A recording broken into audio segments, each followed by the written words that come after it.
dia masuk, bukan sembarang masuk, friend. Bawa palu dia. Ini bukan palu mainan dia yang koleksi dia tadi, enggak. Ini palu beneran yang dia bawa. Ngendap-ngendap dia jalan, masuk ke kamar mamanya. Ditengoknya mamanya lagi tidur. Enggak pakai mikir panjang, friend. Dia angkatnya palunya tadi, dihantamkan ke muka mamanya. Gitu. 7 kali, friend. Dihantamkannya ke muka mamanya. Sampai bagian kepala dan wajah mamanya ini hancur dan meninggal, friend. Halo friend, assalamualaikum warahmatullahi wabarakatuh. Ketemu lagi kita ya. Yang udah ngeklik video ini aku mau ngucapin makasih banyak ya. Dan yang baru join, aku mau ngucapin selamat datang di channel YouTube aku. Semoga kalian enjoy ya di video kali ini. Karena kali ini kita akan membahas sebuah kasus yang menurut aku tuh bikin otakku ngebul juga, friend. Karena nih ya, bisa-bisanya ada orang yang sangat terinspirasi kali sama film dan dia terapkan di kehidupan nyata. Mending film tadi tuh bagus gitu ya kan, dan dia meniru film itu, mungkin banyak sisi positifnya, jadi dia bikin lah ya kan di kehidupan nyata dia. Masalahnya ini enggak, friend. Yang ada di film itu tuh semua hal-hal yang negatif. Bahkan gegara film ini, si orang ini tuh melakukan tindak kriminal yang sangat-sangat fatal, friend. Hampir sama nih, friend, sama kisah Swati yang mungkin kalian belum tonton ya. Kalau yang belum nonton silahkan tonton ya. Judulnya tuh Swati, ada di video aku sebelumnya. Ini juga sama, dia mencontoh film, friend. Dan ini ada lagi yang kayak gitu kasusnya. Jadi kayak mana ceritanya? Kalau gitu tanpa berlama-lama, skoy, masuk kita check it out. Jadi awal mula kejadian ini tuh pada tanggal 25 April 2011, friend. Ada anak laki-laki yang bernama Daniel. Tiba-tiba lari dia keluar dari rumahnya sambil bawa adiknya dan anjing peliharaannya dia. Dia keluar dari rumah tuh sambil teriak-teriak gitu, friend, minta tolong ke tetangga. Dan tetangga-tetangga yang denger dia teriak ini pun akhirnya keluar lah ya kan. Kayak ya ada apa ini, kok teriak-teriak anak itu gitu kan. Nah mereka rame-rame keluar. Dilihatlah sama mereka, friend. Rupanya rumah si Daniel tadi tuh lagi kebakaran, friend. Tengok orang tuh lah udah ada api melahap di rumah mereka tadi, di rumah si Daniel tadi. Dan mereka tuh ada ngeliat satu ruangan gitu loh yang udah membara kali apinya, friend. Dan si Daniel sama adiknya itu pun sambil nangis tapi sambil manggil ibu gitu loh, ibu gitu kan. Rupanya ruangan yang terbakar yang bisa dilihat dari luar tadi itu adalah kamar mamanya. Dan mamanya itu terjebak, friend, di situ, nggak bisa keluar lagi, udah nggak bisa lari lagi. Memang udah di dalam itu mamanya. Dan tetangga yang ngelihat kejadian ini pun ya langsung nelpon polisi kan untuk meminta pertolongan, friend. Dan gak lama setelah itu polisi juga langsung datang, friend, ke tempat. Polisi juga mau langsung nolongin nih si ibu mereka tadi kan, ibunya Daniel tadi. Tapi sayangnya ibunya tadi udah gak bisa diselamatkan, friend, karena memang udah hangus terbakar di kamar itu.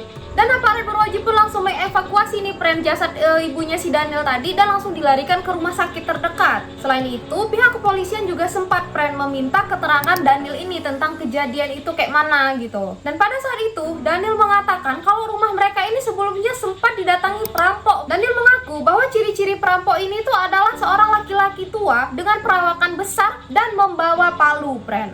Nah, berdasarkan pengakuannya si Daniel ini, polisi ngecek lah ya kan kondisi rumahnya mereka ini. Tapi setelah dilakukan penyelidikan, polisi tuh nggak ada nemuin tanda-tanda orang lain masuk rumah itu, friend. Pintu rumah itu tuh baik-baik aja. Jejak kaki orang lain nggak ada. Sidik jari juga nggak ditemukan satupun. Dan dilihat barang-barang pun nggak ada yang hilang, friend. Aman semuanya. Isi dari rumah itu tuh bener-bener dalam keadaan aman. Kalau si Daniel tadi bilang ada perampokan, nggak ada satupun yang menunjukkan kalau rumah itu sebelumnya dirampok, nggak ada, friend. Dan setelah polisi ngecek keadaan rumahnya Daniel ini, polisi malah mencurigai pengakuan si Daniel ini, friend. Entah dia memang salah informasi, atau memang dia nggak tahu apa-apa, jadi kayak asal ngasih informasi aja gitu loh. Atau jangan-jangan ada nih yang ditutupi sama si Daniel ini. Nah, karena kecurigaan polisi ini, mulailah polisi ini mencari tahu apa sebenarnya yang udah terjadi di rumah ini, friend. Polisi mulai melakukan penyelidikan dengan mengecek komputernya si Daniel. Dan pihak polisi dikejutkan dengan penemuan sebagai petunjuk kebakaran yang terjadi di rumah si Daniel tadi. Kalian tahu apa yang ditemukan sama polisi? Polisi nemuin ada file catatan yang berisi rencana dan cara-cara membunuh ibunya.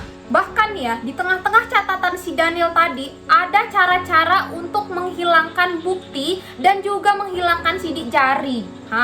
Selain itu, friend, polisi juga menemukan nih pencarian di Google dengan keyword John Steph kill his mother. Nah, gara-gara penemuan ini, akhirnya Daniel dibawa ke kantor polisi untuk penyelidikan lebih lanjut. Nah, dibawa nih kan si Daniel ke kantor polisi. Dan gak butuh waktu lama untuk polisi, friend. Daniel pun mengakui semua perbuatannya. Dan pengakuan yang paling mengejutkan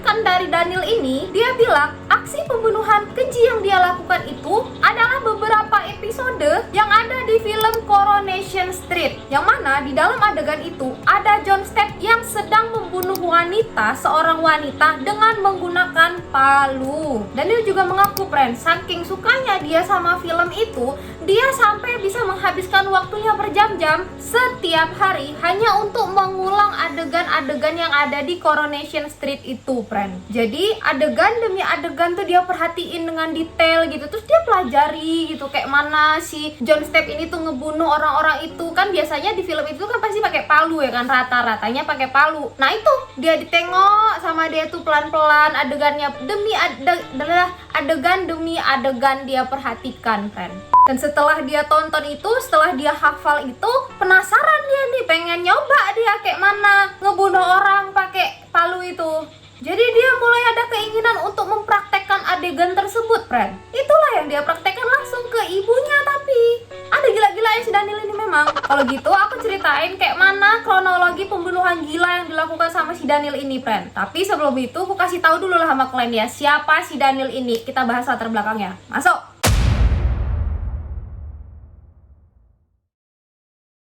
Jadi nama anak ini adalah Daniel Badlam. Usianya 14 tahun, friend.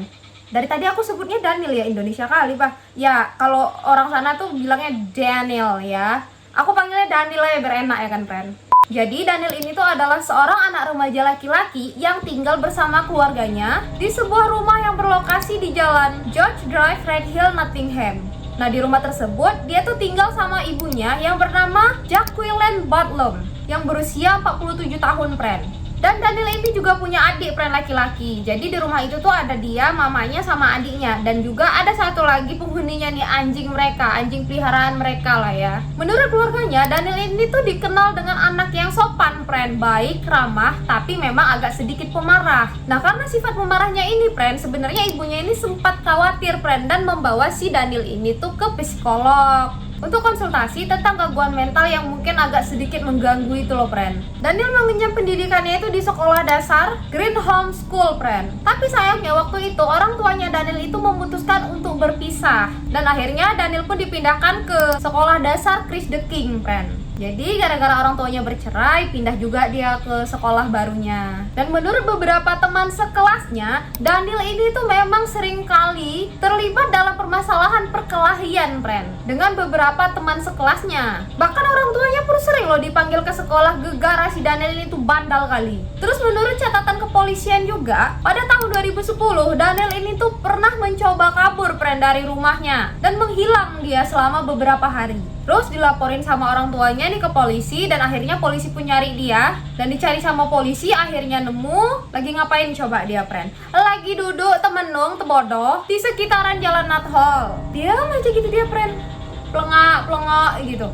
Dan kegiatan sehari-harinya Daniel ya sama aja sih kayak anak-anak yang lain. Dia ya ke sekolah, terus menghabiskan waktunya untuk nonton TV atau bermain komputer. Dan beberapa film yang menjadi kesukaannya Daniel ini tuh adalah film Star Wars, friend. Jadi memang Daniel ini tuh suka film-film action gitu loh. Dan menurut ibunya, Daniel ini tuh terobsesi kali, friend, sama salah satu pemain antagonis yang bernama John Stepp di dalam film Coronation Street. Dan dia tuh suka kali, friend, niruin adegan-adegan yang dilakukan oleh si John Stepp ini di kehidupan nyatanya. Dan di film itu si John Stepp ini kan menghajar musuh-musuhnya itu pakai palu kan. Suka kali dia nih, friend, sama adegan-adegan yang kayak gini. Terus yang gak habis thinkingnya, dia juga gak segan-segan gitu loh, friend, untuk niruin adegan yang ada dilakuin sama si John Stepp tadi.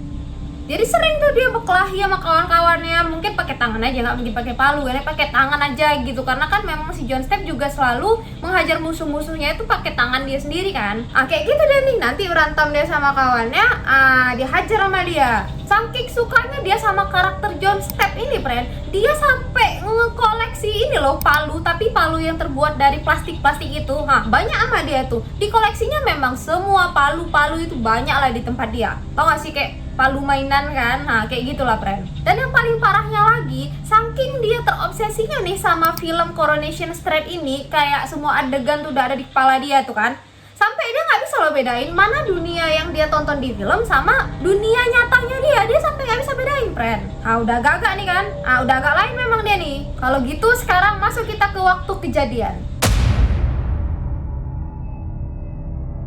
Pada tanggal 25 April 2011, si ibunya Daniel ini tuh lagi tertidur pulas lah friend. Ya memang udah jamnya tidur ya, karena ini posisinya malam ya. Udah tertidur lelap dia di tempat tidurnya, di kamarnya. Tiba-tiba Daniel ini masuk friend ke kamar ibunya tadi, tapi pelan-pelan gitu. Pelan dia jalan, pokoknya kayak mana caranya biar nggak kedengeran langkah kakinya itu, kayak maling tau nggak? Pelan dia jalan. Dia masuk, bukan sembarang masuk friend, bawa palu dia. Ini bukan palu mainan dia yang koleksi dia tadi, enggak. Ini palu beneran yang dia bawa. Ngendap-ngendap dia jalan, masuk ke kamar mamanya. Ditengoknya mamanya lagi tidur, nggak pakai mikir panjang friend, dia angkatnya palunya tadi, dihantamkan ke muka mamanya, gitu. 7 kali friend, dihantamkannya ke muka mamanya sampai bagian kepala dan wajah mamanya ini hancur dan meninggal friend. Udah habis dipukulinya mamanya tadi kan, ditengoknya kayak gini udah nggak gerak. Perhatiinnya pelan-pelan, nggak gerak lagi, nggak ada apa-apa lagi. Apalagi dia keluar friend, ngambil koran untuk membersihkan cipratan-cipratan darah yang udah kemana-mana tadi friend. Terus darah-darah yang berceceran pun dilap juga sama dia pakai koran. Dah tuh ditariknya badan mamanya tadi yang di atas tempat tidur tuh kan, ditarik diseret kayak gini, jatuhkannya ke bawah friend, digeletakkannya di lantai kayak gitu kan. Nah palu yang bekas mukul muka mamanya tadi ditaruhnya di samping mayat mamanya. Disusunnya sini mayat mamanya, di sini ditaruhnya itu tadi palunya tadi. Dah kan? Baru pergi lagi dia friend. Kalian tahu dia mau ngapain keluar? Diambilnya bensin, dituangkannya ke seluruh badan mamanya, sak dinding-dinding diseramin kayak gini friend. Dah tuh dibakarnya mamanya, dituangnya friend di depan kamar mamanya, ditengoknya kayak gini. Ditengoknya api tadi udah menyala, diperhatikannya udah setengah, kira-kira setengah dari kamar tadi udah terbakar. Baru dia pergi friend ke kamar adeknya, ngebangunin adeknya, dek bangun gitu. Dan ditariknya adek yang tadi dibawanya lari keluar, sama diikuti sama anjingnya juga nih, bertiga-tiga mereka keluar nih, sambil dia ini teriak-teriak minta tolong sama tetangga eceknya. Nah itulah yang beberapa tetangga tadi itu yang ngeliat langsung nelpon polisi pada saat itu juga friend. Pas ditanyain sama polisi, itulah tadi dia ngarang kayak mana kejadiannya. Rupanya udah ditulisnya sama dia di komputernya. Memang kronologi itu udah ditulis sama dia friend, di catatan komputernya tadi. Dan akhirnya Daniel pun dinyatakan bersalah friend. Meskipun Daniel masih di bawah umur, pihak kepolisian tetap menjadikan Daniel ini sebagai tersangka. Dan sidang perdana kasus ini itu diadakan di pengadilan Nottingham. Menurut rujukan dari catatan kejiwaannya Daniel ini, psikiater menyatakan bahwa Daniel membunuh ibu kandungnya dengan secara sadar. Dan selain itu, Daniel juga dinyatakan sedang tidak mengalami gangguan jiwa. Dia nggak ngidap gangguan jiwa apapun friend, alias sehat secara mental. Dan majelis hakim akhirnya menyatakan bahwa Daniel bersalah telah melakukan tindak pidana pembunuhan berencana di usianya yang masih sangat belia friend. Dan pada 2 April 2014, majelis hakim menjatuhkan vonis hukuman penjara selama 16 tahun terhadap Daniel. Dah segitu aja friend cerita kita. Ya memang agak pendek sih ceritanya, cuman memang agak membagongkan juga menurut aku. Bisa-bisanya perkara film dia tuh terobsesi sampai akhirnya dia terapkan ke dunia hidupnya. Ke dunia nyata hidupnya gitu maksudku. Kayak gak habis thinking gitu loh. Aku tuh sampai gak bisa berword-word lagi friend. Pas denger berita ini pun udah ngebul juga otakku. Ada ya orang rela ngebunuh mamanya hanya perkara dia terobsesi. Dan aku juga mau tahu friend pendapat kalian kayak mana sama kasus ini. Apa memang karena dia sebegitu terobsesinya sama film sampai bisa berperilaku keji itu, atau memang ada unsur lain nih yang kalian lihat di cerita ini? Apa mungkin memang ada unsur perceraian orang tuanya sampai dia kayak gitu, atau memang udah gila aja gitu saking terobsesinya sama film sampai dia ngelakuin hal keji kayak gitu. Aku juga pengen dengar masukan dari kalian ya friend. Dan lagi-lagi aku mau doain semoga kita selalu didekatkan dengan orang-orang yang baik ya friend. Dan tentunya kita juga harus baik dulu. Dan kalau misalnya ada yang miss dalam penyampaian aku mohon maaf ya sebesar-besarnya. Kalau gitu aku pamit undur diri dan ketemu lagi di video selanjutnya. Bye bye. Assalamualaikum warahmatullahi wabarakatuh.